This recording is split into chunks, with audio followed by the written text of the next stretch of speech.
Fala pessoal, Danilo Milen aqui e este é mais um episódio do nosso podcast, canal de Rumenologia. Hoje eu tive o prazer de conversar com o Dr. Gustavo Salvati, que é consultor de projetos de nutrição de bovinos, assim como cofundador da Systec Feeder e do canal Tracking Feed no Instagram.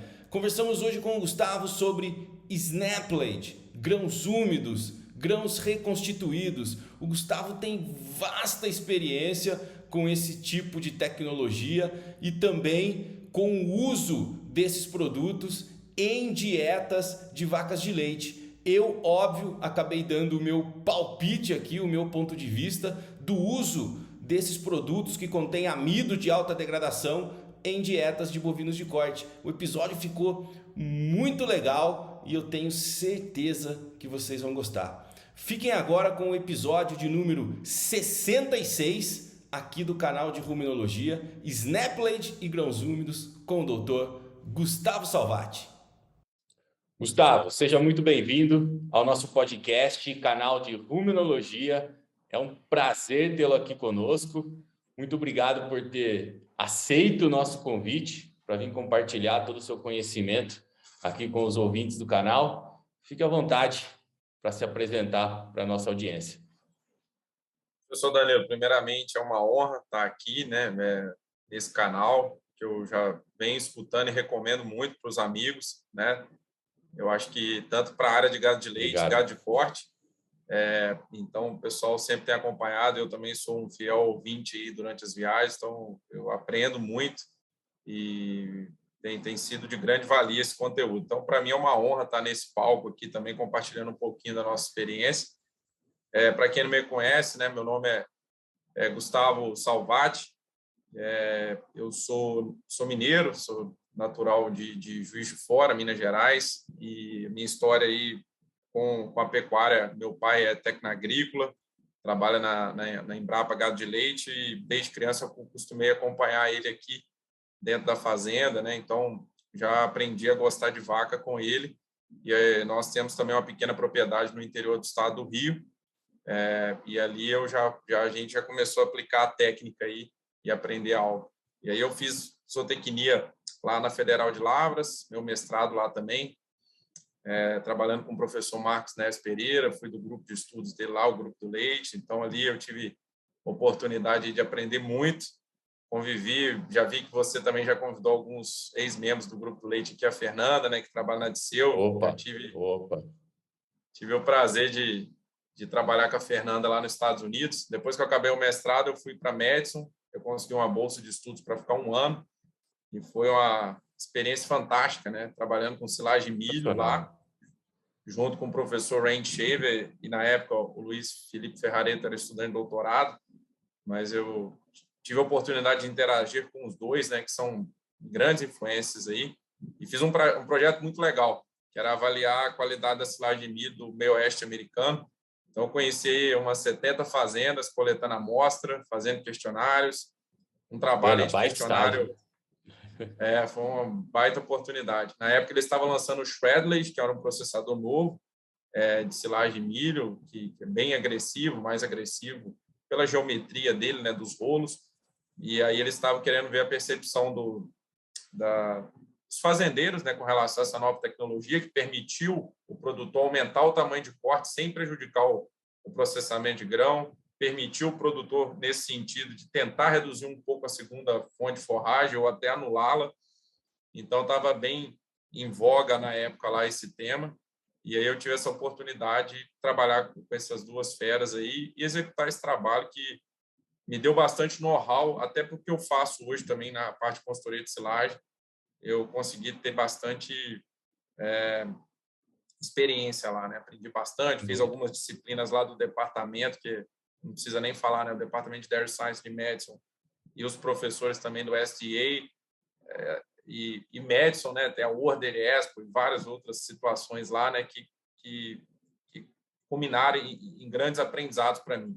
Depois eu regressei para o Brasil, fiz meu doutorado com o professor Luiz Gustavo Nusso, lá na Exalc, E também trabalhei com silagem de milho. Eu vi que não tinha nada no Brasil com colhedora automotriz, que a gente não tinha nenhum estudo para o grão vítreo, qual é a configuração da colhedora, né, para a gente extrair o máximo de digestão do amido do nosso grão flintado.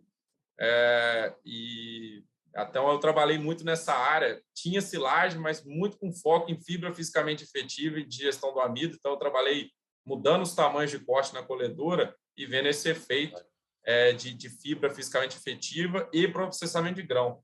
Qual que é a configuração da máquina para eu ter o máximo, assim, que eu consigo processar muito bem o grão e ainda manter uma saúde ruminal quando eu uso uma dieta que a silagem de milho é fonte exclusiva de forragem, tá, pessoal?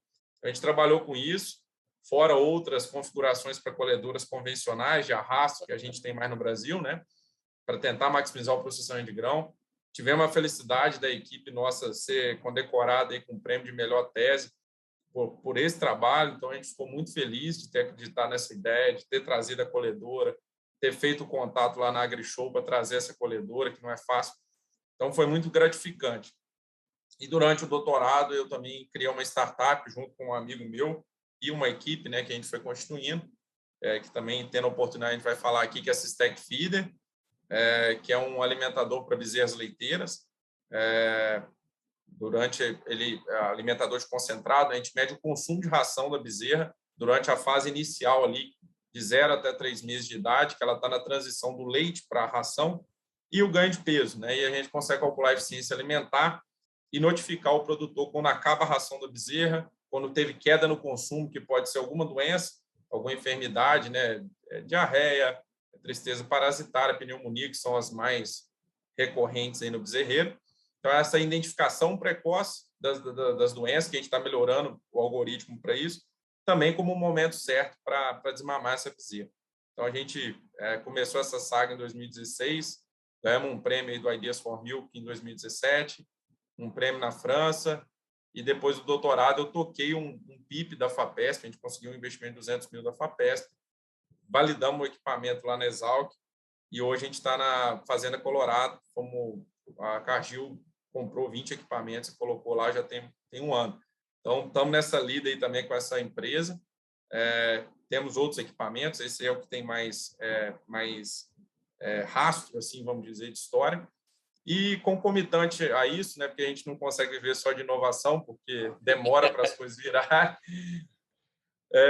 a gente toca aí o Track and Feed, que também começou depois do meu doutorado, que é uma plataforma que, inclusive, o senhor nos deu a honra aí de participar conosco, que é divulgar conteúdo de uma maneira mais solúvel para estudantes, consultores e produtores, de uma maneira mais aplicável. Então, eu juntei com mais alguns amigos, eu cubro a parte de gado de leite e conservação de forragens e alimentos conservados, né? Então, a gente começou a gerar conteúdo, fazer lives do novo NRC, de silagem, de outros conteúdos de extensão. A gente já vem fazendo aí há 2 anos, estamos aí com 7 mil seguidores aí no Instagram. Também lançamos agora o Track and Feed, tem o podcast também, que são as lives do Instagram, para quem não consegue ouvir no Instagram, prefere ouvir no carro. No YouTube, temos também e-books, e eu tenho dado consultoria, né, tanto para gado de leite e gado de corte na produção de alimentos conservados e também na área de nutrição, treinamentos para empresas sobre o novo NRC, e de silagem e de formulação de dietas. Então, é uma mistura, né? Estou fazendo um pouquinho de cada coisa até uma virar, vamos dizer assim, e vai ser um prazer compartilhar aí um pouco desse conhecimento aí com vocês. Pô, demais, Gustavo, demais. Eu acho que foi a maior apresentação ou introdução de um convidado aqui no canal de Rumenologia.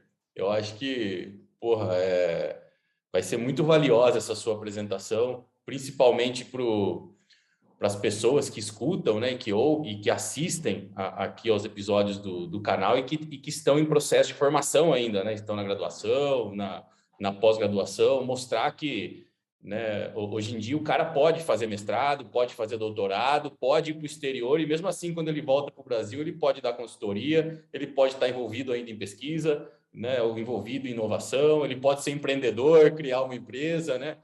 Então, né, então, o episódio de hoje não é só com o doutor Gustavo Salvati, é com o empreendedor, pesquisador, consultor, né? O que mais, Gustavo? Eu acho que vai ser sensacional. Então, a audiência já tá vendo que o nosso convidado de hoje, né, tem muito conhecimento, aí, muita história, muita bagagem para compartilhar conosco. E aí, né, Gustavo, vamos contar, né, sobre o que a gente vai conversar antes. Mas antes a gente contar o que a gente vai falar hoje, né? Já fica aqui o convite, como o Gustavo já disse, né, pessoal, que ele anda dando treinamentos por aí do novo NRC Gado de Leite, o NRC 2021. Eu já fiz um convite em off para o Gustavo, mas vamos deixar aqui oficial, né, esse convite para o Gustavo voltar, né, numa próxima oportunidade, para a gente falar só do NRC gado de leite, quais foram as atualizações, né, para os ouvintes aqui do canal. Já fica o convite oficial aí no ar registrado. E muito legal você ter ido para a Madison, né? Quando você fala de Madison, eu tirei um sabático em 2017, fiquei um ano lá em Madison, né? Só que no departamento de bacteriologia, no Microbial Sciences, que é o prédio na esquina de cima do Animal Science, né? Lá no campus. Então, eu fiquei um ano lá aprendendo técnicas de microbiologia ruminal, as quais eu, né, uso até hoje aqui nos experimentos que a gente faz, principalmente de metabolismo, né? Para sequenciar a microbiota, depois a parte toda de bioinformática, né? Então, Madison é um lugar muito muito querido para mim, né? Passei um ano lá que foi assim sensacional, deu um baita update de conhecimento, né? Para mim, para o meu grupo, né? Que eu contaminei todos os meus alunos aqui depois quando eu cheguei de volta, né? Com tudo que eu aprendi lá. Então, Madison é um lugar fantástico. Recomendo a todos, né? Quem tiver a oportunidade, né? O grupo de pesquisadores lá, tanto do Animal Science quanto do Microbial Sciences, é muito forte, né? O pessoal muito produtivo. E tem muita oportunidade também, né, no norte dos Estados Unidos, apesar do pessoal não querer ir porque é muito frio, né? Mas acostuma, né? Acostuma com o frio, né? Esquiar, patinar no gelo, né? São coisas que os brasileiros não, né? Não tem muito, né, o costume de fazer, né? Mas que é muito legal também. Não passa frio, viu, pessoal? Tem calefação, tem aquecedor em todo lugar, né? Não tem problema, fica tranquilo. Não, dentro de casa você não passa frio, não. Não passa, não. É até mais agradável que o inverno aqui no Brasil, dependendo do local, né? Por causa da calefação, né? O frio é do lado de fora. Com certeza. Sensacional, Gustavo. Bom, sem mais delongas, vamos contar para o pessoal sobre o que a gente vai conversar hoje. A gente vai conversar sobre Snaplate e grãos úmidos. E, de cara, eu já faço a primeira pergunta para você. Por que utilizar grãos úmidos no Brasil, né? Vamos focar aqui a gente está falando dos Estados Unidos, mas vamos focar aqui no Brasil, né? Por que utilizar um grão úmido? Por que deixar a umidade dentro do grão? O que isso traz de vantagem, né? Principalmente nos dias de hoje, nos nossos sistemas de produção aí de carne, de leite? Não, excelente pergunta, Danilo. E também quero deixar bem à vontade para você complementar aí com a parte de gado de corte, que você tem mais expertise que eu. O grão úmido, né, pessoal? Até é legal a gente fazer essa distinção, né? Tem a questão aí do grão úmido e o reidratado, né? E até reconstituído, né? Que é similar ao reidratado, que quando você põe a água na jogada. Então, é legal conceituar isso, porque às vezes isso gera muito confundimento, né? O grão úmido, em tese, né, seria aquele que você foi lá, colheu na roça, que o grão esteja ali em torno de 35%, 30% a 35% de umidade. Você vai com a colhedora de grãos, né? E ela vai fazer esse trabalho lá de colher o grão, de bulhar ele. Você vai pegar esse grão e vai moer no silo, né? Você vai ter um moinho no silo, seja esse moinho de rolo ou de martelo, para fazer esse processamento. E o reidratado ou reconstituído, ele é quando você compra esse milho seco ou colhe o milho seco, né, na umidade a gente fala 13% de umidade, a padrão aí do mercado, 13 a 15%, mas às vezes você está colhendo ele seco, que ele não chega a atingir esse 12 a 13%, 3 a 15% de umidade no campo. Imagine que você colhe ele mais seco no campo, você vai moer ele no moinho de martelo, aí você consegue até moer um pouco mais fino, né? E aí a gente vai discutir isso também para o gado de leite, para o gado de corte, você tem que ponderar, e você vai reidratar ele até ele chegar a 35% de umidade, tá? Ou reconstituir. Essa é a tônica aí quando a gente está falando, só para criar essa diferenciação. Boa. Claro que, em tese, às vezes você vai colher um grão úmido com 28% de umidade, ele já tem uma umidade muito grande, você vai ter que adicionar um pouco menos de água e você vai ter que pôr um pouco mais de água, né? E vai sobrepor esses conceitos, tá? Mas eu botei aqui das duas maneiras, só para vocês terem esse parênteses. Pode ter alguma sobreposição, que às vezes você vai adicionar um pouquinho de água só para dar um ajuste final. Mas, assim, em tese, seria isso, tá? E quando a gente entra o porquê de fazer o grão úmido, né? Eu acho que o Danilo já fez alguns podcasts aí com o professor Flávio, com outros aí que eu já ouvi, e o Flávio trabalhou muito isso para gado de corte. O professor Marcos Neves trabalhou isso muito para o gado de leite. Eu acredito que o trabalho do professor Marcos com o Correia e colaboradores de 2003, né, que é o Clóvis Correia, que é o fundador da Reagro, fez aquele trabalho que ele mostrou, né, pelo menos é o primeiro que eu tenho conhecimento, né, aqui, que o milho brasileiro ele tem uma vitrosidade maior em relação com o americano, né? E essa vitrosidade seria aí a proporção do endosperma que é vítreo ou em relação ao total de endosperma. O endosperma é uma fração do grão, que é onde fica o amido, e ele pode estar, ele pode ser, parte dele é vítreo, parte é farináceo. E a proporção do que é vítreo em relação ao todo é a vitrosidade. Vamos dizer assim, a vitrosidade é a porcentagem do vítreo em relação ao total. Então, você precisa ali pegar o endosperma, né, extrair ele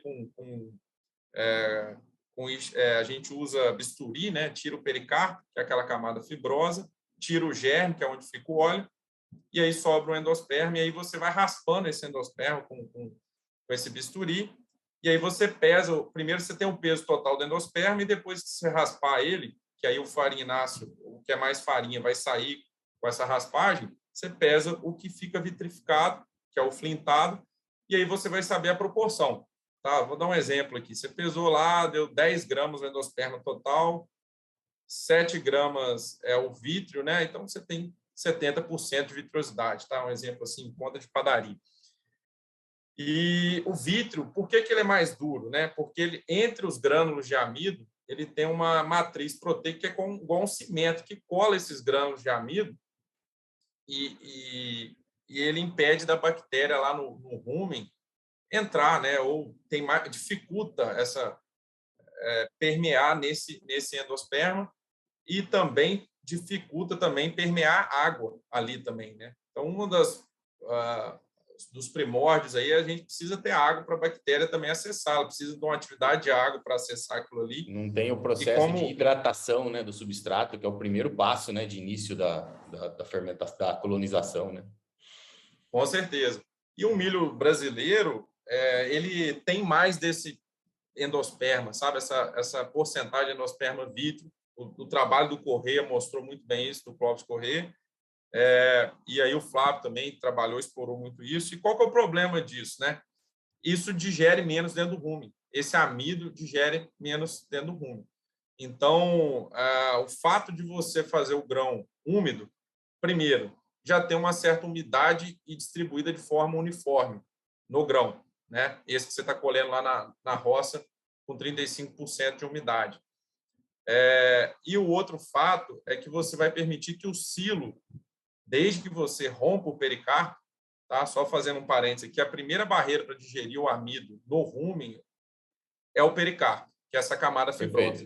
Perfeito. É a primeira, né, professor Danilo, que a gente tem que romper, tanto no grão úmido como na silagem de milho planta inteira, Exato. como no snapper. Ninguém vai colocar o milho inteiro lá, né? Ele tem que ser quebrado, né? Tem que quebrar a camada externa, né? Primeiramente.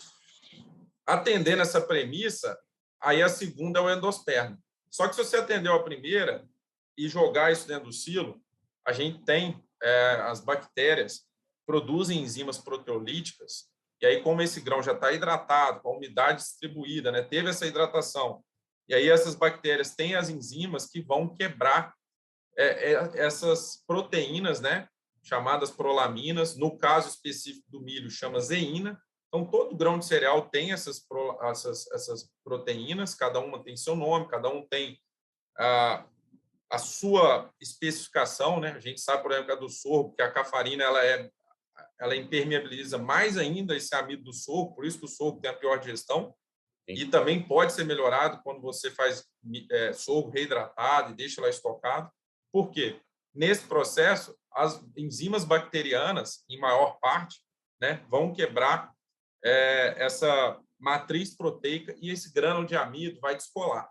Então, isso precisa de um tempo, né? A gente sabe que com 60 dias de fermentação, boa parte desse processo já aconteceu, só que é um processo contínuo. A gente tem um alimento ali que vai mudando ao longo do tempo. Os incrementos são menores, né, ao longo do tempo, igual tem aquela lei lá da fertilidade do solo, lei dos incrementos decrescentes, né? Quando a gente joga adubo, mais nitrogênio, aumenta a produção, mas o ganho vai diminuindo, né? Então, assim, com o tempo de estocagem também acontece isso. Então, a gente ensila, para resumir, o grão, faz o grão úmido ou reidratado, ou até mesmo o snapled, para aumentar a digestão desse amido, principalmente no rumen, que é o principal local, né? E, consequentemente, reduzir perca de amido nas fezes e aumentar a eficiência alimentar e direcionar a fermentação para a geração de ácido propiônico, que gera menos metano quando se produz mais ácido propiônico. Legal, legal, Gustavo. Eu acho que a gente pode pontuar, né? Para nós pode parecer simples, né? Mas é bom pontuar aqui que o ato de reidratar ou de colher o milho, né, mais úmido da roça, né, implica num processo de ensilagem. Ninguém vai colocar água no milho ou colher o milho úmido e já fornecer para os animais ou estocar o milho dessa forma. Então, acho que é bom a gente, né, a gente deixar claro, né, que o processo, né, de usar alimento úmido passa por um processo de ensilagem, né? Então, né, independente do que aconteça. Eu acho que uma outra coisa que também vale a gente falar, né, antes da gente passar aí para o assunto do snapled, né, é porque alguém pode estar se perguntando, né, Gustavo, assim, pô, então qual que é a diferença, né, de eu colho o milho no campo lá com 30, 32, né, por cento de umidade, 35, ou coloco água até 35? Existe diferença, né, entre essa, né, você falou muito bem aí da vitriosidade, né, essa dificuldade de entrar água, né? Então, eu como, né, como se fosse o ouvinte, eu estaria pensando assim, bom, se eu colher o milho úmido já, ele já tem a umidade interna dele, né? Quando você colhe ele na roça, né? O outro que está seco, você deixou a matriz proteica, né, vitrificar junto com aquele amido, né? Você deixou, né, o grão vitrificar. E aí depois está tentando voltar a água nele, né? Qual que é a diferença, vamos dizer assim, dessa entrada de água, dessa chegada, né, que o pessoal chama de percolação, né, de água, né, quando você adiciona a água de volta? Qual que é a diferença entre, né, colher da roça direto úmido ou reidratar, né, colocar água depois, em termos de fazer com que essa água chegue onde tem que chegar, como você disse, né, fazer com que tenha hidratação, tenha solubilização de parte dessa matriz proteica para que as enzimas sejam, né, das bactérias sejam capazes de agir. Com certeza, professor Danilo. Quando a gente reidrata, né, a gente passa por um processo aí que ele é um pouco mais complexo, né, principalmente homogeneizar essa água, né? Isso aí é algo assim que sempre é um desafio. Cada um faz de um jeito, tá? Tem gente que moe esse milho, joga num vagão e joga água, pesa lá, tem tanto de milho, tem tanto de água, né? Tem tanto de milho, quanto que eu tenho que pôr de água? Você mede lá a matéria seca do milho, usando o quadrado de Pearson, você vai estimar o quanto que você tem que pôr de água, né? Então, a gente fala aqui 35% de umidade ou 65% de matéria seca, é um alvo, tá, pessoal? Que a gente gosta de trabalhar. Até eu não gosto de usar esses valores mais limiares, sabe, professor? Porque às vezes o cara fica fixo grão 1 dá para fazer com 28% de umidade. E aí ele corre o risco de errar, sabe? Porque ele fica achando que tem essa brecha, né? Então eu falo um pouquinho Exato. acima para assim, os dados americanos falam que você poderia ensilar grão 1, por exemplo, de 28 a 35% de umidade do grão. A gente fala aí 35 como foco para você tentar trabalhar mais próximo do ótimo. Mas a questão principal é essa, assim, a reidratação, sempre é um desafio. No grão já está distribuído de uma maneira mais homogênea e você vai ter que fazer esse serviço, né? E isso vai passar também da granulometria que você vai moer. Partículas menores na hora que você moe, tende a absorver a umidade melhor, né? Então, se você moer um milho, você comprar um milho fubá 1 milímetro e você umidificar ele, você vai ver que é mais fácil a partícula aderir. Agora, quando você pega um grão que foi moído grosseiramente, tá? Sei lá, pega um grão aí quebrado em 8 pedaços, 10 pedaços, e você tenta umidificar aquilo já não consegue tão facilmente. Percola bem, né, Então, a água. o desafio principal hoje, que eu falo, é operacional, da gente conseguir propriedades pequenas.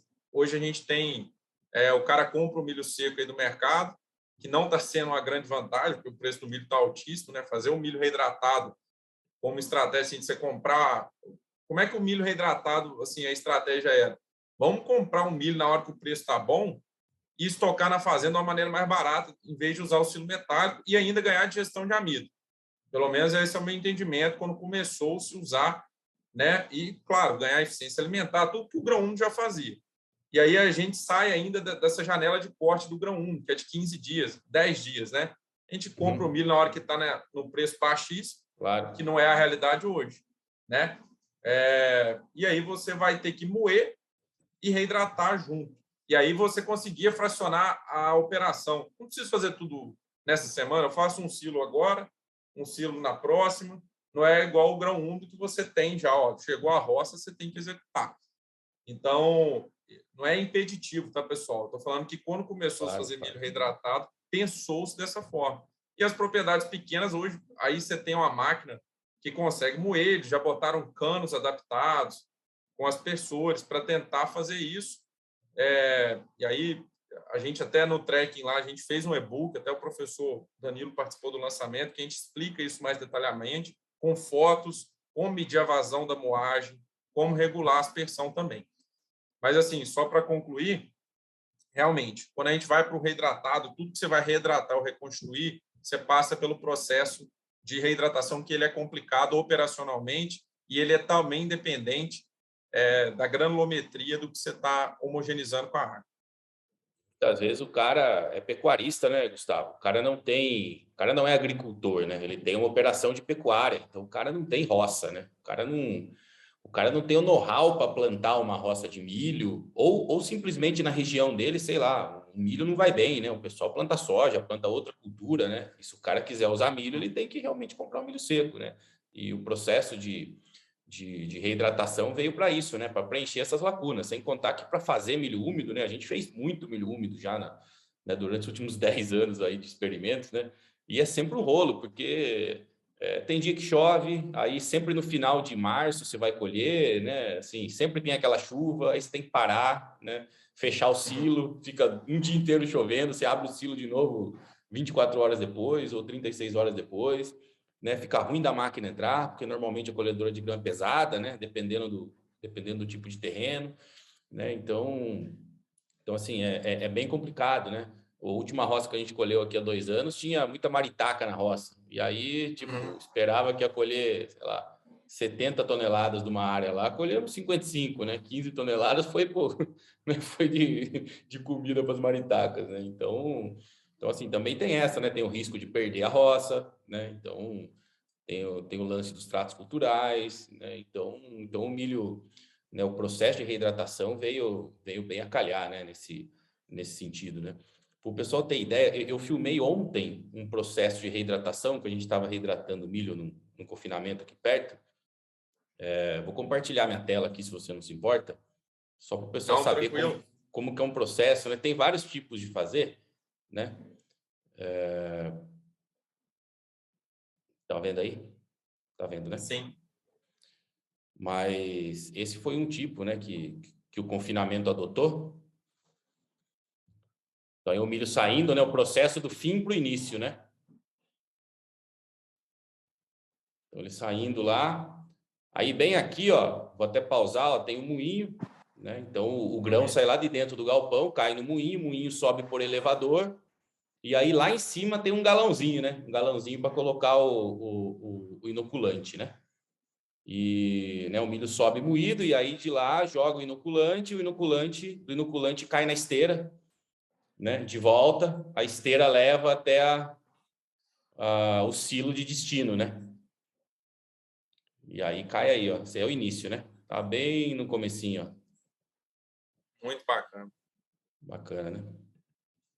Legal.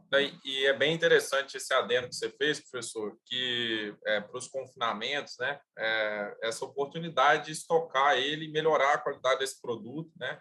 Tem esse viés da reidratação que é complexo, pode ser um problema, né? Se a gente tiver manchas de umidades diferentes dentro do silo, vai prejudicar a fermentação. Então, assim, é algo assim muito chave, né, para você ter sucesso, que no grão úmido, de certa forma, você sai disso. Mas aí você também, novamente, fez esse adendo, que a gente tem o problema da janela de corte, está chovendo, máquina estragar, então, durante o processo, e então isso tem que sempre estar considerando esses dois lados, né? Se a sua região não produz milho muito bem, você compra o milho, reidratar é uma opção e só tenta aprender operacionalmente fazer isso da melhor forma.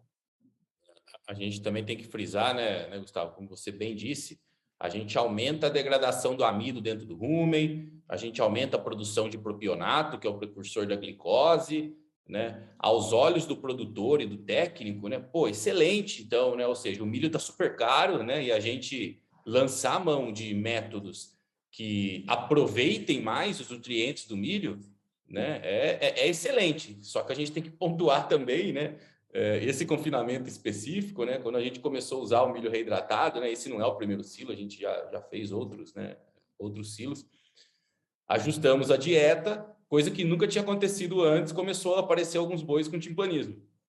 Ou seja, a gente aumentou a degradação ruminal, ou seja, tivemos que ajustar aí a proporção de fibra na dieta também, fazer um blend, na verdade, nesse caso desse confinamento específico, um pouco de milho seco, né? Então fizemos um blend aí de milho úmido com seco, né? Numa proporção aí basicamente de 70-30 de úmido seco para, né? Ainda tem torta de algodão, essa dieta, casca de amendoim, né? Para assim, para contrabalancear esse efeito da maior fermentação. Então, o cara, né, para quem está ouvindo aqui, não vai imaginar que você vai trocar 6 por meia dúzia, né? Você vai pegar lá, você coloca 40% de milho na dieta seco, moído, você vai trocar por 40% de grão úmido, que sim, né, dependendo do grau de tecnificação e manejo que a propriedade tem, acho que isso vale para corte e para leite, né? Os animais Sim, podem acidificar, né? Então, né, o pessoal que vai usar grão úmido aí, seja reidratado ou grão úmido por si só, tem que fazer ajuste nutricional, né? Vamos deixar bem claro aqui, né? com certeza, professor. E a vaca, né, ela tem alto consumo, né? Aí a gente trabalha normalmente com 45%, 50% de forragem. Vocês, o consumo é a metade, ou dependendo até um pouquinho menos que a metade, né? Se a gente pegar uma vaca aí de alta produção com 27 quilos de matéria seca, 25, mas a proporção de grãos na dieta é muito maior, né? Então, com certeza, claro que a gente tem que ter esse zelo de a fibra fisicamente efetiva, isso falando só da parte de formulação, né? Mas a gente tem que ajustar a fibra fisicamente efetiva, os aditivos aí talvez para ajudar a gente, e tem a parte aí do manejo, né? Não é toda fazenda que dá para você lançar a mão disso. O manejo é a maior parte, vamos dizer assim, né? Eu falo assim, né, Gustavo, a questão do manejo, né, só dando um exemplo, né? Quando você tem baixa energia na dieta, você está com o grão lá só com processamento físico, né, só com processo de moagem, talvez a hora do trato, né, vamos falar assim, uma coisa bem simples, a hora que você trata seus animais, né? O horário definido para o trato lá, sei lá, 8 da manhã é o primeiro trato. Quando você começa a errar essa hora, 8h30, 7h30, começa a oscilar, parece que não faz diferença quando você tem baixa energia na dieta. Na hora que você começa a usar né, o milho reidratado, né, ou 1 grão de alta umidade, que você aumenta a degradação ruminal, o horário faz toda a diferença, porque você trata os animais às 8. Se você atrasou aquele dia, foi para 8h30, 8h45, a hora que você tratar esses animais, eles vão de forma mais agressiva no coxo. Ou seja, eles vão querer comer até 9h30, né? O que eles comeriam se você tivesse tratado às 8, né? Ou seja, vai entrar mais Sim. substrato no rumen no intervalo menor de tempo. E aí que mora o perigo. E aí que começa a boi timpanizar, né? Vaca também timpanizar, porque você, né? Você rompe, né? Tem uma disrupção, né? Do padrão natural aí do, né? Do horário que eles estão acostumados a se alimentar. Isso no primeiro, segundo ou terceiro trato, se for o caso. A gente está falando só de uma, né? Questão de manejo, né? Então assim, à medida que é altamente correlacionado, quanto mais energia na dieta, mais degradação ruminal, principalmente nesse assunto que a gente está falando de uso de alimentos de alta umidade, né, de grãos, no caso, maior o risco, né, do manejo ruim, né, diminuir a produtividade por causa de algum distúrbio digestivo, né, ou coisa do tipo. E isso é muito verdade também para o gado de leite, Danilo. Quando a gente pega assim, a primeira alimentação mais forte da vaca, ela come mais, é pós-ordenha. Chegou da ordenha, pensa assim, né? Ela tirou 25 litros de 25 quilos de peso que ela estava carregando ali na glândula mamária, e ela já quer, é o horário fresco, ela quer entrar comendo. Então, se você erra um pouco aí nessa, não é constante, a vaca, assim como o boi, gosta de constância, padrão de horário. Se você atrasou um pouquinho e está usando grão úmido, né? Vamos supor, 5 quilos de matéria seca de grão úmido, vaca dia, essa vaca, se ela está acostumada a ser tratada a 8 horas, ela chegou ali, não tem, e ela teve que esperar 15 minutos, ela vai entrar mais rapidamente, né? Vai comer mais nessa primeira ingestão, e conforme você disse, isso vai complicar. Se tiver, por exemplo, também competição no coxo, né? Rebanhos que estão em crescimento, às vezes ele tem lá, trabalha com 110% de lotação, né? Ele tem 20 camas, mas trabalha com 22 vacas, ou um pouco mais, 24 vacas, né? Essa competição no coxo, se você não tem um tempo de exposição de alimento de dieta acima de 20 horas, né? Pelo menos 20 horas, se ele for 18 ou 16 por causa de um erro de manejo seu que você não consegue ter dieta, isso vai gerar essa competição no coxo, o slug feeding, né, que eles falam tanto, né? A vaca entra, quer comer tudo de uma vez, e isso vai gerar acidose. Então, realmente, né, essa interação, manejo e nutrição, e grão úmido principalmente, que é um termômetro aí, quanto que você pode ir ou não, depende, tem que fazer essa avaliação, sim, com certeza. Bacana. E aí, Gustavo, só para a gente, né, encerrar esse assunto dos grãos aí de alta umidade, passar aí para o Snapblade, né, que também tem grão de alta umidade, né? O que o cara está buscando em termos de amido fecal, por exemplo, quando ele faz tanto a silagem de grãos úmidos quanto a silagem de grãos reidratados, né? Então o cara, né, fez lá, formulou a dieta, colocou na ração, os animais consumiram, né? Para as propriedades que usam aí o NIRS ou coletam fezes para fazer o amido fecal, o que o cara deve esperar, né, em termos de amido fecal, para falar assim, porra, acertei no meu processo? Então, Danilo, essa é uma pergunta muito boa. Eu vou falar para você, eu também trabalho muito com o Daniel, que coordena hoje o Exalc Lab.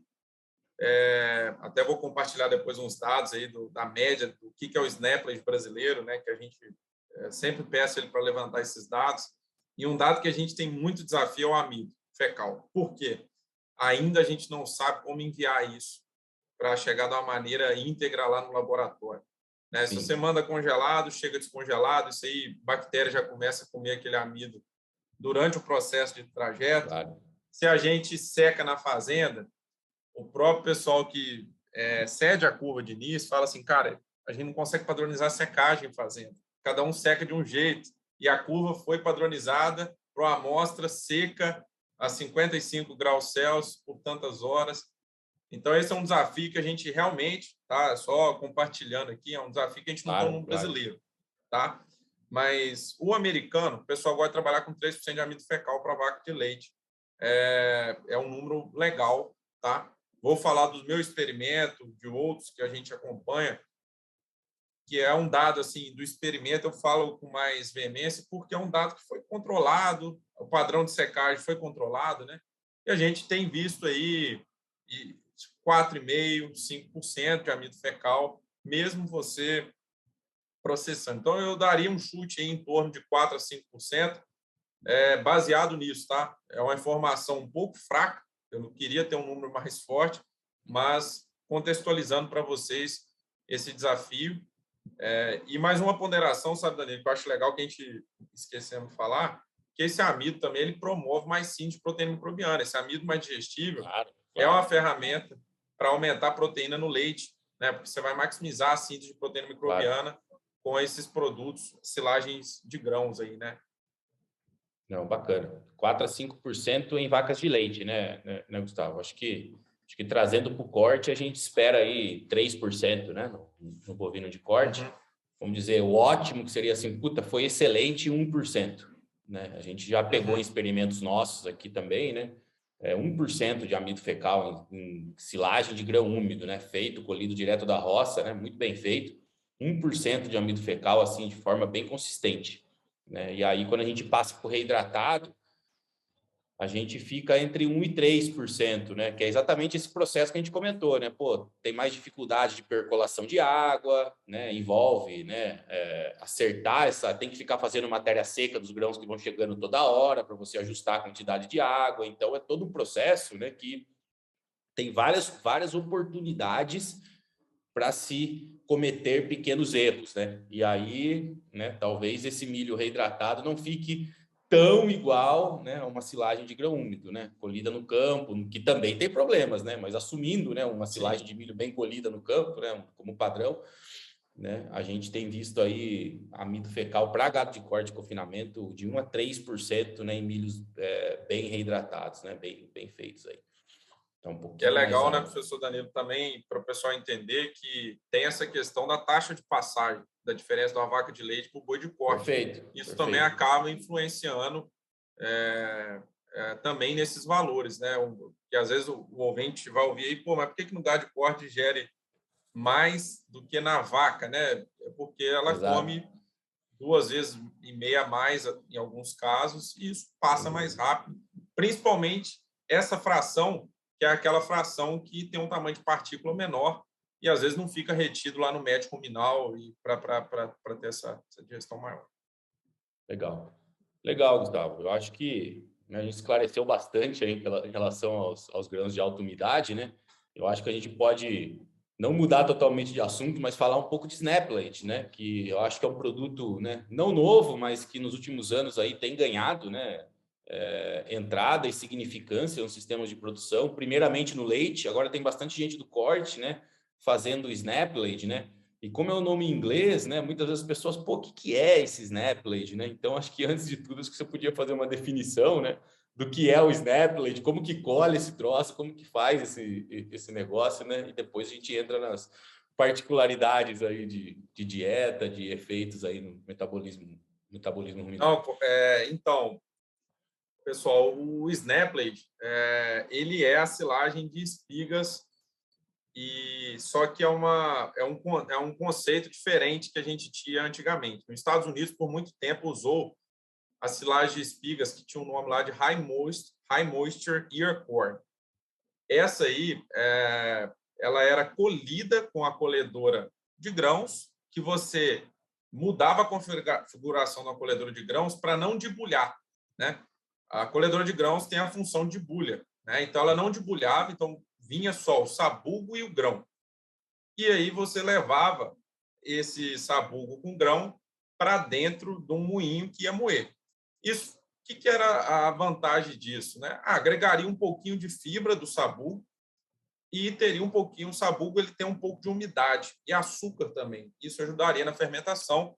Então, hoje, até lá, eles chamam de ear leite. Seria a silagem do sabugo com os grãos. O Snaplate, por que que é a diferença dele? Ele é uma colhedora de forragem com crack e você pegou a frente de colher grão, né? Aquela plataforma de colher grão que tem aqueles torpedos. E qual que é a diferença? Essa máquina vai colher a espiga, só que agora essa espiga vai ter grão, sabugo, igual o High Moisture Ear Corn, ou Earlate, que era o nome lá nos Estados Unidos, tinha esses dois nomes. Só que vai vir também palha da espiga e pendúnculo da espiga, que é aquele, é tipo um caulezinho que liga a espiga no caule da planta. E o processamento é todo feito pela automotriz. Não tem moinho no silo. Então, o Snaplage é isso. Eles chamam essa plataforma que vai na frente de colher grão de Snapper Head, que é a frente de snap é o ato de destacar, né? Destacar a espiga. Então, por isso que veio o nome de Snaplage.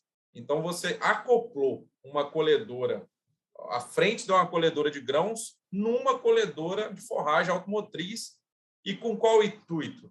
De o cracker ser o seu moinho, ele tirar o moinho lá do silo e fazer uma operação só. Você já chega com um produto só para compactar. Então, para mim, essa é uma das principais vantagens.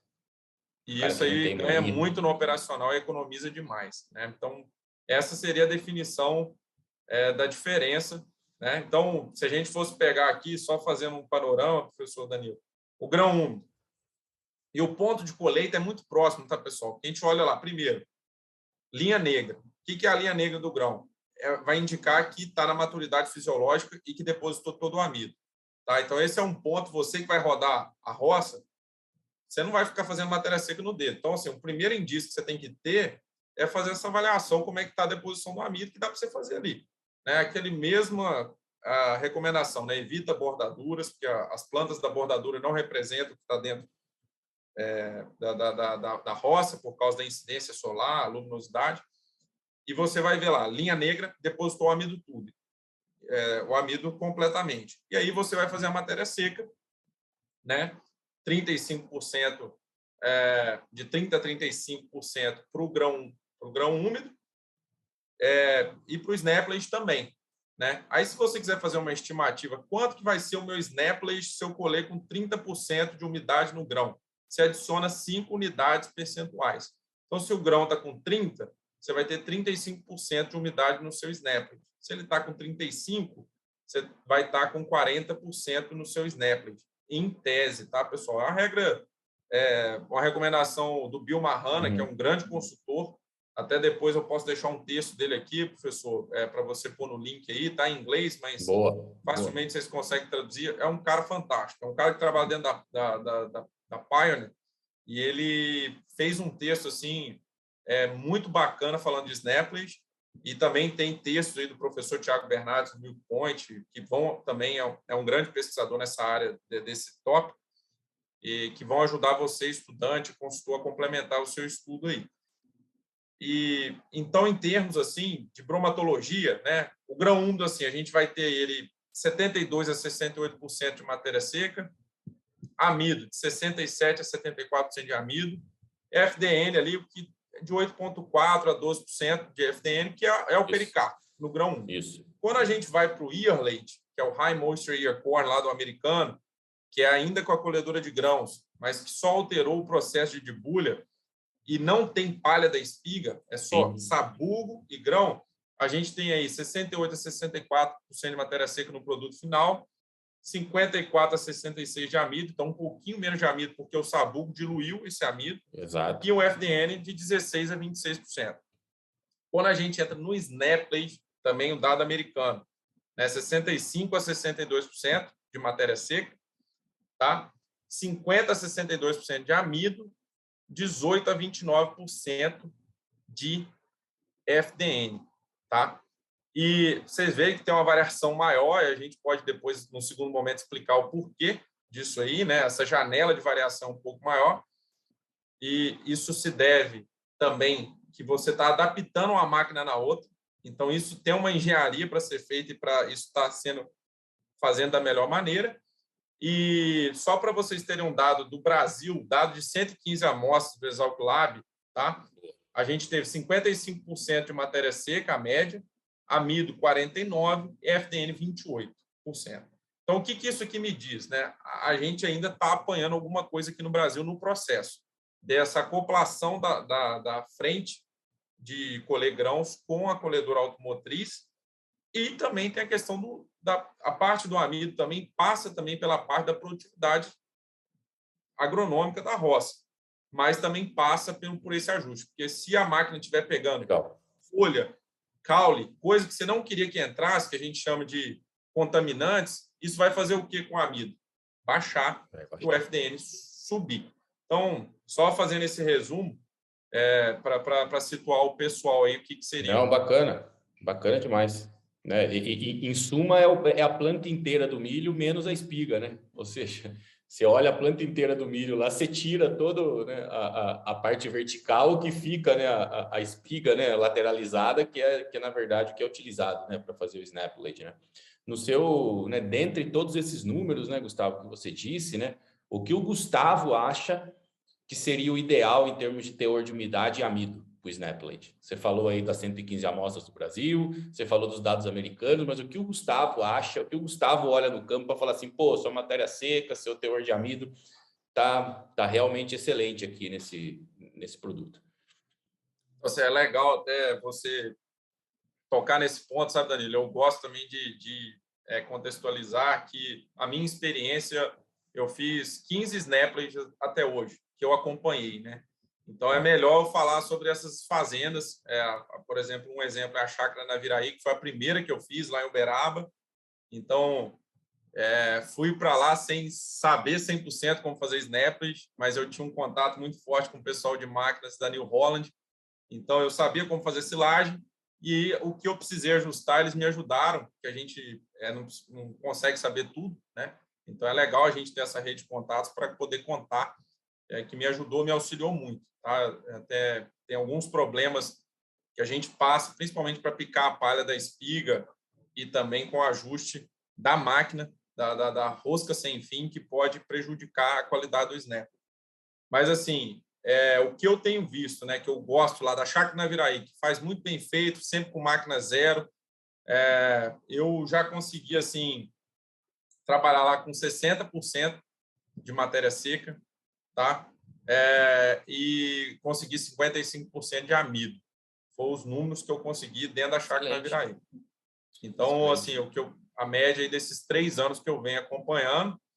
E conforme eu disse, sabe, Danilo, tem muita coisa que lá eles fazem, a roça deles é muito bem cuidada, né? Eles fazem aplicação de fungicida 3 vezes, 4 vezes, então trabalham com a densidade populacional alta, faz os manejos agronômicos mais tops, tudo que tem o consultor lá da parte agronômica, que é o Jorge Verde, ele faz um manejo muito intensivo, então assim, é uma roça muito boa, tá? E eu acompanhei a colheita, eu vi que estava muito bem ajustado toda a parte da máquina, tá? Então, depois eu posso entrar aqui em Penn State, KPS, que são avaliações que a gente faz, que realmente para a Chácara Naviraí, esse número que eu consegui, 60%, 62% de matéria seca e 55% de amido, variando de 55% a 57%.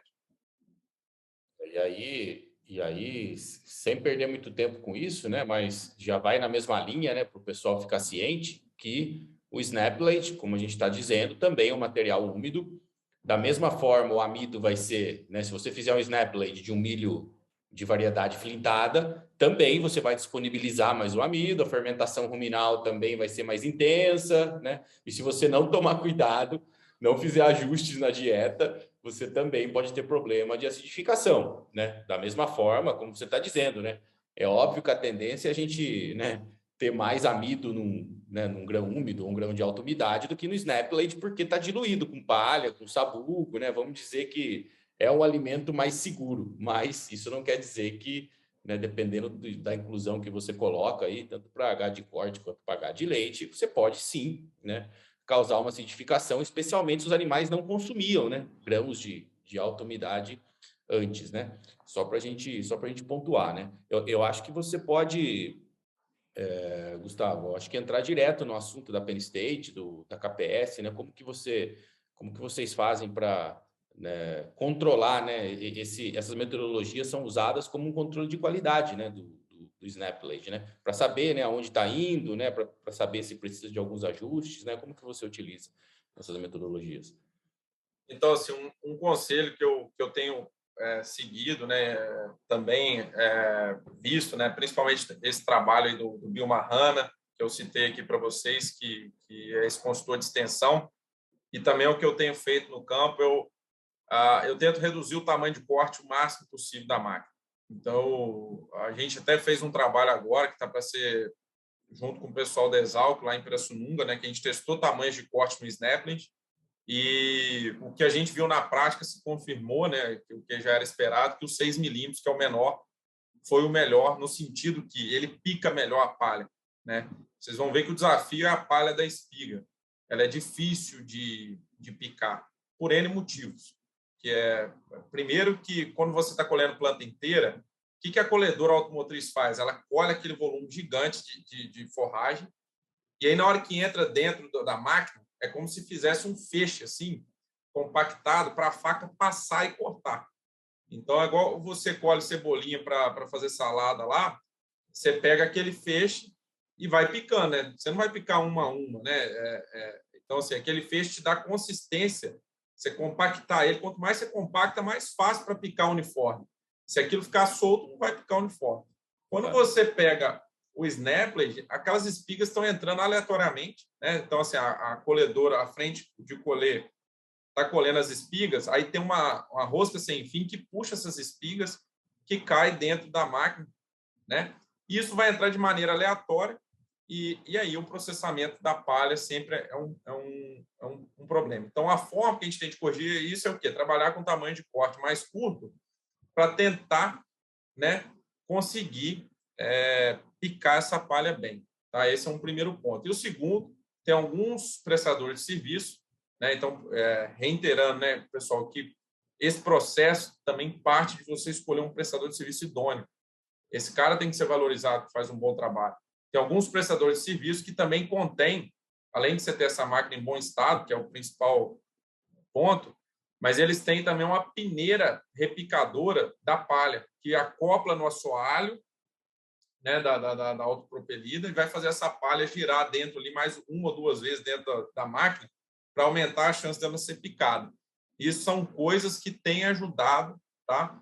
Mas você a picar melhor a palha. Então, primeiro ponto, 6 milímetros de tamanho de corte, afiação de faca, né, que isso aí é uma vez por dia, pelo menos, né? Alguns trabalham 2 vezes ao dia. Distância entre o rolo cracker, eu trabalho com 1 milímetro, tá? Então, isso é um ajuste que você pode conferir lá na máquina. Isso é importante. A questão de ter um prestador idôneo é porque um cracker aí com mais de 1.000 horas, ele não faz o mesmo trabalho mais. Então, é importante a gente estar trabalhando com pessoas idôneas. Então, distância entre o cracker aí de 1 milímetro. E o que eu tenho conseguido lá, por exemplo, esse case aí da chácara Naviraí, que eu gosto de citar, e também lá em Pirassununga, a gente conseguiu isso lá na USP Pirassununga, nesse trabalho do Daniel, que é um outro colega que faz mestrado lá em Piracicaba. A gente conseguiu aí KPS de 70%, 72%. O que é o KPS? É a porcentagem de amido passando pela peneira de 4,75 milímetros. Então, só o grão quebrado em 4 pedaços, em tese, segundo o Mertens, passaria por esse crivo de peneira. Então, no laboratório, a gente faz porcentagem de amido passando pela peneira, porque não daria para separar o grão da fibra, mas na fazenda a gente consegue separar o grão da fibra, secando essa amostra e depois fazendo a separação em água, por flotação, num balde com água, e depois secando essa fração grão, a gente peneira nessa peneira de 4,75 e faz a proporção de grãos abaixo da peneira de 4,75, que também é uma baita medida, tá? E até tem menos erros do que o amido no laboratório. Por causa da análise de amido, sempre tem um erro ali, uma variaçãozinha. E também a gente tem conseguido valores acima de 70%. Então, é o que eu uso para mim, trabalhar com acima de 70% de grão quebrado em 4 pedaços. E eu faço isso usando essa peneira. Também a gente tem essas metodologias todas lá no nosso e-book do Track and Feed. Só você entrar lá e quiser adquirir, você vai ver como é que faz esse passo a passo, né? Nesse sentido. E da parte de porcentagem, a gente, na Penn State, a gente não tem uma recomendação ainda, sabe, Danilo? Eu vou falar o que eu tenho conseguido. Assim, a gente tem um trabalho de gado de leite publicado, que é do Matt Aikins, da Universidade de Wisconsin, junto com o Ferrareto e com o Shaver. E até é curioso, né? O trabalho do Matt Aikins, a digestão do SNAP in vitro, 7 horas, deu acima do que a do grão úmido. Eles compararam o grão úmido, os tratamentos do experimento foram grão úmido versus SNAP, né? E impressionante, eles também não conseguiram explicar o porquê disso, sabe? Na parte fermentativa, o SNAP teve um pH um pouquinho abaixo do grão úmido, mas só isso não explicaria. Mas a distribuição de partículas da Penn State do trabalho do Matt Aikins foi 2% na peneira de 19, 12 na peneira de 8, né, e 87, próximo de 87%, abaixo de 8. Você tem que considerar que a maioria é grão. Tá? No que eu tenho feito lá na Chácara Naviraí, a gente tem conseguido 5% na peneira de 19, 25 na peneira de 8 e o restante no fundo. Então, assim, a gente vê que tem uma diferença. 70. E a gente não tem literatura, cara. Só tem esses dados aí do Matt Aikins aí para gado de leite. E é isso, né? E só para também contextualizar o pessoal, normalmente, se você também uma coisa que eu gosto de calcular, Danilo, quando eu vou lá nas consultorias, é o quanto de sujidade que tem no SNAP. Como assim, Gustavo? Você quer fazer o padrão? O que seria a melhor SNAP? É você pegar a espiga lá da roça, tira a palha, pesa ela, debulha o grão, pesa o grão e pega o sabugo. Você vai conseguir uma distribuição mais ou menos assim, 75% de grãos, varia de híbrido para híbrido, né? Mas 15% de sabugo, tá? E 10% de palha. Normalmente é isso. Tá? E aí, você colheu lá na roça, então você viu aqui que 25% são os outros componentes, que não é grão. Né? Então, é isso. Agora, mas, Gustavo, como é que você calcula isso na SNAP que está sendo feito? Eu aproveito que, como eu estou fazendo essa avaliação de processamento de grãos, que eu seco a amostra, faço a flotação, né? Eu pego essa amostra, põe em água, a fibra flutua, o grão afunda, tiro a fibra, pego esse grão, seco o grão e depois eu vou fazer a peneiragem na peneira de 4,75 milímetros e vejo como é que está o processamento. Mas se eu sequei o grão, eu também pego essa fibra e eu seco ela também. Vai jogar a fibra fora? Não, pega aqui, passa numa coadoeirinha, na hora que você estiver escoando a água, ela vai ficar retida ali, você seca essa fibra e aí você vai conseguir calcular quantos % de grão você tem no seu SNAP e quanto que você tem de fibra. O que passou desses 25% que eu falei que é o convencional são as sujidades. E o que seriam essas sujidades? Porque o ajuste da máquina não está legal, essa máquina está pegando folha, está pegando caule, não está pegando só espiga. Então, dá para você ter essa noção. E a gente sabe quando o cara está errando no ponto do SNAP, se ele está colhendo muito úmido a planta, quanto mais úmida a planta, agora a planta inteira, mais chances dele pegar a fração de folha e de espiga, e caule. Além disso, a altura da inserção da espiga do híbrido influencia. Tá? Então, o híbrido que tem, assim, isso é uma experiência prática, tá, pessoal? Ainda demanda pesquisa, mas a altura da espiga mais baixa, isso vai interferir, aumenta a chance de você pegar folha e caule, eu tenho percebido isso. Sim. Então, isso vai gerar problema fermentativo? Nenhum. Só que você está agregando componentes FDM dentro da sua silagem. Então, a sua silagem está caminhando para ficar mais próximo da silagem de milho de corte mais alto. Perfeito. Então, assim, perfeito. E só fazendo esses adendos, esses métodos são métodos práticos que eu uso, né? E aí eu tento ajustar a máquina, sabe, Danilo? Já aconteceu alguns problemas. Um sinal clássico que a regulagem da máquina não está legal, que quando está começando a colher caule acima ali da espiga, esse caule ele cai na rosca sem fim, que empurra as espigas para dentro da máquina e forma um cordão. E aquilo vai acumulando ali. Aí o cara, de tempos em tempos, tem que parar a máquina, rodar a rosca sem fim ao contrário para jogar esse cordão fora. E você percebe. E aí eu falei, cara, como é que deu esse problema aqui na Naviraí? O que está acontecendo? Aí liguei para o cara da New Holland e falei, Gustavo, tenta mudar a velocidade da rosca sem fim. Pode estar acontecendo isso. E também a velocidade dos torpedinhos que estão coletando a espiga. Então, a gente mudou tem uma tomada de força lá, né, que estava numa posição, tinha um ajuste com a segunda e consertou. Então, assim, são coisas que passam também dessa interação máquina, que eu tenho aprendido muito. Inclusive, fiz um treinamento com o pessoal da companhia de silagem lá em Castro para tentar aprender isso, porque não adianta você só saber avaliar. Eu posso chegar lá, tá ruim. Como é que conserta? Às vezes eu não sei, algumas coisas simples eu tô aprendendo, né? Então, é legal a gente ter esse apoio também do pessoal da máquina. Como o Snappily já é novo, tem diferenças, tá, pessoal? Que a gente tem que considerar, principalmente que a gente tem as colhedoras de forragem de 4,5 de largura de boca, 6, 7,5 e 9 metros. E ela foi programada para coletar, sei lá, tantas toneladas de uma planta inteira. Se você vai mudar para colher só grão, em tese, você tem que aumentar a frente para você proporcionar o mesmo volume que entraria dentro dela para ela funcionar. E essa proporção adequada ainda a gente não tem. Então, a gente precisa de muito estudo ainda, né, nesse sentido, para melhorar a qualidade desse processamento.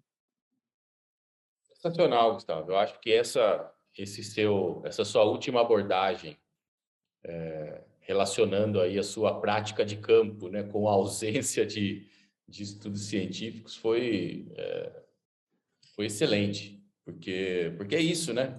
As perguntas surgem desses problemas que o campo mostra, né? Então, as hipóteses e muitos trabalhos, aí, estudos, são gerados a partir dessas experiências de campo que ainda não tem, né, respaldo científico e que, né, a ciência está aí para isso, né? A gente não pode ficar também só dentro da universidade gerando hipóteses que muitas vezes a gente não geraria, né, se a gente não fosse no campo, né? Isso que você está falando. É claro que se você não tem essa experiência no campo, você provavelmente não ia ter esse tipo de questionamento se você ficasse só dentro da universidade, né? Então por isso que é importante a gente dar um giro por aí, né? Visitar as pessoas, né? Mesmo que não seja com consultoria, seja com visita técnica, né? Para exatamente, né, aprender, né, e saber o que está acontecendo, né, atualmente no campo, né? E, Gustavo, parte final aqui do nosso, né, do nosso bate-papo, né? E o uso de alimentos ou grãos de alta umidade para as bezerras ou para os bezerros, né? Você falou no início aí desse episódio que, né, vocês têm aí um sistema, né, de alimentador automático, né? Eu acho que a gente pode falar também um pouco dele nesse contexto, né? Mas antes, e o uso de grãos úmidos, né, ou reidratados, que seja, ou de Snappily, para animais ruminantes, né, bezerros e bezerras, no caso, que estão em desenvolvimento, né? O que você pode falar para a gente aqui, para a nossa audiência, sobre isso? Então, Danilo, nesse sentido, o uso para a bezerrinha novinha ali, que ela está que é onde o equipamento nosso atua, né, um pouco, usa-se muito pouco, né? A gente trabalha normalmente com ração seca, principalmente essa questão ainda que ela está formando as papilas ruminais, né? Ela está nesse período de transição de monogástrico para ruminante, né? Está tomando leite, deixando leite para comer um pouquinho de ração e normalmente não trabalha, pelo menos a minha experiência, eu nunca vi, tentar trabalhar com silagem de grãos para essa fase, né? E até a posteriori, depois da desmama, né? Que aí com vocês é o bezerro com 8 meses, né? 8 a 10 meses. A gente ali trabalha com 2 meses, 3 meses, depende da fazenda. No pós-desmama, aí que ela já virou um ruminante, poderia até se usar. Não, normalmente não se usa, guarda esse nutriente para as vacas em lactação, tá? Porque a gente precisa de um ganho de peso ali moderado, né? Para essa bezerra parir com 24 meses, 26 meses, estou falando aqui da raça holandesa, e tem uma fase ali que a bezerra, a gente não quer que ela ganhe muito peso, porque senão a gente tem esse crescimento alométrico da glândula mamária. A gente não quer que ela deposite gordura, né, na glândula mamária, então a gente quer tentar restringir ali 850 gramas por dia até ela dar o primeiro cio. Então, é um ganho assim moderado. Então, facilmente você consegue com a dieta aí, com alta forragem, um subproduto. Então, a gente não usa tanto. Mas, aproveitando esse gancho que você falou, o equipamento nosso, a gente partiu de um problema que a gente vê assim, cara, nas fazendas, todo mundo usa casinha, abrigo individual para bezerro. E esse abrigo, tem alguns sistemas aí que tem alimentadores coletivos, né, que são usados, só que mais de leite, de ração não tem, assim, tem muito pouco. Só nos Estados Unidos, Canadá, pelo menos no Brasil, eu nunca vi de ração de leite tem. E o sistema coletivo ele tem alguns problemas, transmissão de doença, mamada cruzada entre bezerros. O sistema funciona, é interessante, tem esses pesares. E o pessoal no Brasil também, pelo custo, adotam mais um abrigo individual. Só que o abrigo individual, a gente usa o balde, que não traz informação nenhuma. Então, a gente partiu desse pressuposto, eu juntamente com o meu sócio Nilson, com a sugestão dele, vamos criar alguma coisa para medir esse consumo, cara, de ração, e que otimize também o manejo na fazenda. O cara todo dia tem que ficar olhando ração no balde, muita mão de obra. Vamos criar um alimentador. Só de criar um alimentador que cabe 10 quilos de ração, já otimizar a mão de obra. Se a gente pesar, melhor ainda. Porque qual que é a métrica da fazenda? Se a bezerra estiver comendo 1 quilo ou 1,5 kg, aí eu estou botando aqui números genéricos, porque isso aí depende da densidade energética da ração, tá? Normalmente, quando atinge esse consumo aí, você pode tirar o leite. E aí o cara, no balde, não tem informação nenhuma. Então, a bezerra às vezes já está comendo 1 quilo, já tem 5 dias, e você não tirou o leite dela. Quanto que são 5 dias tomando 6 litros de leite? São 30 litros de leite num preço de R$ 2,00, R$ 60, que poderiam não ter sido gastos. Isso eu estou pondo só em leite. Quando a gente põe mão de obra, que você tem um alimentador ali que cabe 10 quilos de ração e não estrague, você vai reduzir a mão de obra. Um outro intuito nosso, né? Teve uma depressão no consumo da ração de 30%. Quanto que vale essa informação de você identificar precocemente algo, né? Então, nesse intuito, a gente criou o hardware, criou o aplicativo e a gente tem essas sinalizações. Quando acabou a ração, esse também é um problema que acontece fazendo. Chegou 5 horas da tarde. Celular? Manda no celular. Isso, a mensagem tem SMS e notificação no aplicativo. Boa. O que a gente viu? Qual que é a recorrência, por exemplo, de a bezerra ficar sem ração? Você não sabe. 5 horas da tarde, o cara saiu, ele não conferiu todos os baldes para ver se tem bezerra sem ração. Quanto que custa a bezerra passar fome uma noite? Né? E quanto que ela vai deixar de ganhar peso, quanto mais tempo ela tem que ficar no seu sistema. Então, a gente criou esse sistema que o cara, em tempo real, consegue ver as bezerras. Ele não precisa, se ele quiser o dado individual, ele vê. Se ele quiser, quais bezerras precisam desmamar hoje? Quais bezerras acabaram a ração? Quais bezerras estão com indício de provável doença? Que às vezes o que importa ali no operacional é isso. E ele vai ter a média. Como é que está a minha eficiência alimentar dessa ração? Não está boa? Eu posso trocar a ração. A gente sabe que tudo que acontece ali na vida da bezerra nessa fase impacta na produção futura. Então, se ela passar fome, tiver uma doença, isso aí é 200, 300 litros na primeira lactação a menos.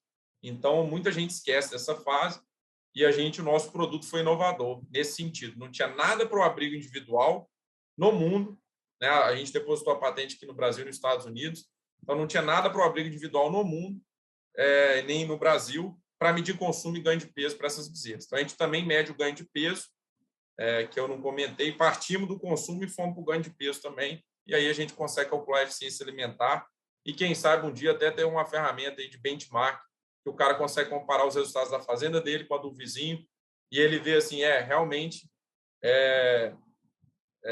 pode ser manejo. Vamos ver o que está acontecendo no manejo. Às vezes não é a ração, né? E é uma ferramenta até de avaliação das próprias empresas. Conforme a gente comercializou a primeira venda para a Cargill, é o olho da Cargill dentro de uma fazenda. Minha ração não está indo bem. Eu sei que minha ração é boa. Antes que o produtor responsabilize o resultado ruim pela minha ração, vou lá ver o que está acontecendo, que pode ser outros fatores, né, a não ser a ração. Então, esse é o contexto que a gente está hoje, em busca de investimento. Estamos em reuniões para escalar esse produto, que já está num estágio aí avançado, da Systec Feeder. Convido aí também quem quiser acompanhar a gente no Instagram. É um dos nossos produtos. Temos também para a área PET e outros produtos aí também para bovinocultura. Então é tipo ele tem uma balança, então, embaixo, então a bezerra entra ali para se alimentar, ela, na medida que ela vai comendo, vai marcando quanto come, e também a hora que ela está ali tem uma balança embaixo, então. Isso. Pensa numa casinha de bezerra, coletando dados para você, entendeu? Então, toda vez que a bezerra entra para comer ração, você pesa ela também. E você tem um tubo alimentador que cabe 15 quilos de ração. À medida que ela vai comendo, a ração vai caindo paulatinamente, né? Para não estragar. Isso. Aí, ó. Tem a foto aí. Beleza. Tá tocada energia solar e pode ser elétrica também. Nesse desenho aí não tem não, tem sim o destaque aqui. É porque no desenho não está tão claro aqui que monitora o peso também, mas toda vez que tem uma plataforma aqui que a gente mede o peso vivo também, sabe? Boa, muito bacana, Gustavo. Porra, muito bacana. Eu acho que é uma baita solução, cara. Gostei aí dos LEDs aí, avisando, né? Vermelho, azul e verde. Essa aí é mais para o pessoal da fazenda, né? Que às vezes não tem tempo de olhar o aplicativo, então tendo a sinalização já ajuda ele ver, né? Onde está o problema. Legal. Muito bacana, muito bacana. Bom, estou mostrando aqui, né, o systackfeeder.com.br. Então, quem tiver interesse pode acessar lá, né, o Systack Feeder. E aí, quem quiser conversar com o Gustavo Salvati, entrar em contato para consultoria, ou mesmo perguntas, dúvidas, convidar para palestra, né? Convidar para abrir uma outra empresa, né, Gustavo? Como que o pessoal acha você aí no campo, nas redes sociais? Pode falar que eu vou colocar aqui na descrição aqui.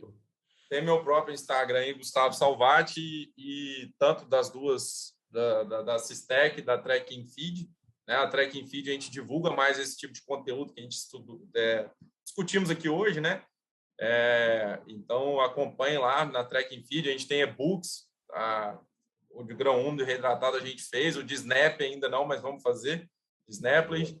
E lá vocês podem entrar em contato comigo, tanto pelo pessoal como do Tracking Feed. E é isso, pessoal. Agradeço. A questão de abrir mais empresas, não, 2 já está bom.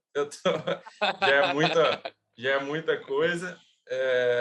E é um desafio muito grande, né? Eu acho que também eu queria deixar esse adendo aqui, que às vezes a gente vê esse empreendedorismo de palco, que é só sucesso, né? Não é, cara. Esse projeto aí tem 5 anos, muito desafio, equipe multidisciplinar, gestão de pessoas, tem que liderar essa turma, tem que estimular, é cheio de altos e baixos, e o ganho ele não é linear, né? Às vezes a gente segue a carreira acadêmica, né, professor Danilo? É linear, né? Você sabe, assim, eu fiz graduação, mestrado, doutorado, você vai aprendendo, vai conhecer. E no empreendedorismo não, pode você fazer tudo certo e ainda dar errado, porque tem muita coisa que a gente não conhece. Então, assim, para mim, particularmente, independente de dar certo, assim, de virar uma mega empresa, o aprendizado que eu estou tendo de tentar e errar e lidar bem com o erro e consertar, correr atrás de informação, isso já valeu demais. O fato de tirar uma ideia que era um tubo PVC junto com a equipe e colocar na Fazenda Colorado e aprimorar o produto. Fizemos o teste de campo com a professora Carla lá na Exalc, publicamos um abstract lá no Dairy Science da precisão do equipamento. Isso aí já valeu muito, só o processo. Então, assim, tem muita... No bastidor é muito importante. Eu sempre gosto de dar esse destaque para o pessoal. Tenta olhar, o bastidor é onde você mais aprende. Sempre quando você tiver a oportunidade de estar com um empreendedor, tenta perguntar um pouco mais do bastidor, que é ali que está o ouro. Né? O palco é só, às vezes é fogo de artifício, né? Então, o importante é saber como que ele chegou lá, né? Sensacional. E ser empreendedor é diferente de ser empresário, né, Gustavo? Né? É bom a gente pontuar isso, né? O cara, às vezes, é muito empreendedor, né? Como você é, né? E aí, né? Muitas vezes, não decolou ainda, mas é porque também a gente, como cientista, não recebeu treinamento para ser empresário, né, meu? Então, Sim. então, assim, você ser empresário, fazer gestão, né? de time, né, de financeira, né, tomar decisões que vão impactar de forma significativa, né, o seu negócio e a vida das pessoas envolvidas com você, né, não é fácil, né, cara? Então, né, para ser empresário também, né, e empreendedor, eu acho que é uma coisa muito assim, né? Tem pessoas que têm o dom, né, de ser empreendedoras, né? Mas ser empresário, cara, né? Tem que estudar para ser empresário, né? Não dá assim, vou virar empresário da noite pro dia, né? Então acho que fica a dica aí para o pessoal que está ouvindo também, né? Que, né, empreender também, né, não é a mesma coisa que ser empresário, né? Passa por, né, essa questão de noções de empresariado, né? Você colocar no mercado, né, fazer um boom, a sua empresa arrebentou, né? Então tem conceitos, né, envolvidos, né, de um Isso bom é muito. empresário, né? E isso aí você falou tudo, né? Eu estou indo nas consultorias, por exemplo, que eu dou, eu tenho uma rede de contatos para me ajudar se eu não souber alguma coisa. Quando você começa a mexer com a empresa, a gente não tem essa rede de contatos e você Claro. ainda não sabe qual que é a formação que vai te ajudar mais para o seu contexto, né? Ou não, se eu fizer esse MBA, se eu fizer aquele curso do Gestão 4.0, que foi um que eu fiz, já me ajudou. Então, assim, a gente é um quebra-cabeça assim, constante. Muito bom, Gustavo, muito bom. Obrigado mais uma vez aqui pela presença, pela disponibilidade, por compartilhar tanto conhecimento aqui com o nosso público aqui no canal de Ruminologia e também por ser um exemplo raro, né, dentro da zootecnia, dentro da nutrição animal, né, como eu brinquei com você, né, além de ser pesquisador, cientista, consultor, empreendedor, empresário, né, então, assim, acho que você é né, uma pessoa única dentro desse meio, né, que as pessoas de informação podem tomar como exemplo de que é possível, né? É possível atuar em diversos braços, em diversas áreas e ser o mesmo ator, né? A mesma pessoa, seu consultor, seu pesquisador, seu empresário, empreendedor. Então acho que a sua história é muito bacana, né? E tenho certeza que vai inspirar muita gente por aqui. Agradeço aí demais pelo seu tempo e tenho certeza que se tiver alguma pergunta né, meio cabeluda lá no YouTube, eu vou chamar você para responder. Eu não vou responder, não. Não, que isso, professor. Eu fico feliz de ter colaborado e passado um pouco da minha experiência. O meu lema aqui é ser um eterno aprendiz, a gente sempre está aprendendo. Então, assim, as interações aí que eu tive com você, tanto na nossa live que a gente fez lá no Instagram do Trekking, está lá salvo também para quem quiser assistir, que ficou muito bacana, como essa, agregaram muito valor para mim. Eu acho que a vida é feita de pessoas e lugares e quando a gente interage com as pessoas, hoje a gente está nesse ambiente que o lugar é virtual, mas pouco vai ser um pouco disso, né, daqui para frente. A gente aprende muito, né? Então a gente dividindo o nosso conhecimento, eu também aprendi muito aqui. Inspiro no canal de vocês para ter criado o Trekking Feed. Então, assim, a gente está levando esse conhecimento, está nessa missão, né, nesse propósito de talvez uma pessoa que não pode, numa região isolada do Brasil, ter acesso a você em Dracena, pela internet você está onipresente, né? Você chega em outros lugares e o Exato. conhecimento, Isso que é legal. você permite que esse estudante tenha um conhecimento tão bom quanto o seu aluno presencial. Então, isso aí é fantástico, cara. Isso aí é uma ferramenta que hoje todos vão ter o acesso, né? Então, isso eu corroboro aí, né, nesse propósito. Fico feliz de ter cedido o espaço e conte com a gente aí porque a gente puder em iniciativas desse intuito e aguardo aí na próxima vez aí quando tiver esse convite aí para fazer do NRC 2021, a gente vai ser um prazer poder compartilhar um pouco desse conhecimento aí.